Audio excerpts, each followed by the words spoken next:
কবিতাৰ শিৰোনাম ব্যৰ্থ প্ৰেমিকৰ কবিতা।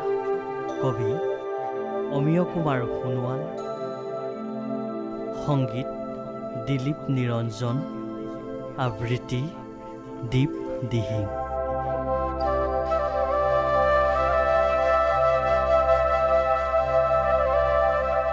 তুমি মোৰ প্ৰেমৰ কবিতা এটা হৈ মাজনিশা আহিবাচোন মোৰ উৰুষা পজাত।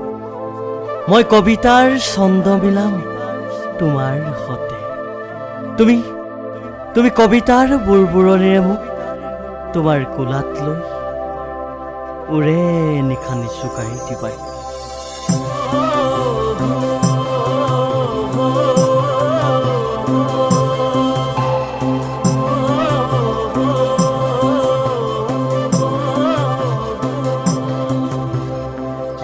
কাৰণ মই যে এতিয়া তোমাৰ আধৰুৱা কবিতা, যি কবিতাৰ কোনো ছন্দ নাই, যি কবিতাৰ কোনো তত্ত্ব নাই, তথাপি মন যায় তোমাৰ কলা চুলিৰ অহিয়া অহিয়া গোন্ধত উৰে নিশা মাতাল হ'বলৈ।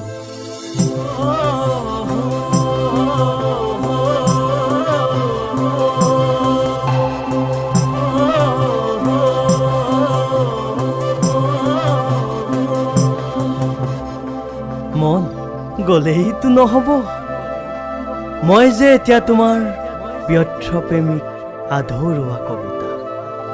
পাৰা যদি দূৰৰ পৰা এধানি মৰম দিয়া, মই তোমাক কবিতা দিম।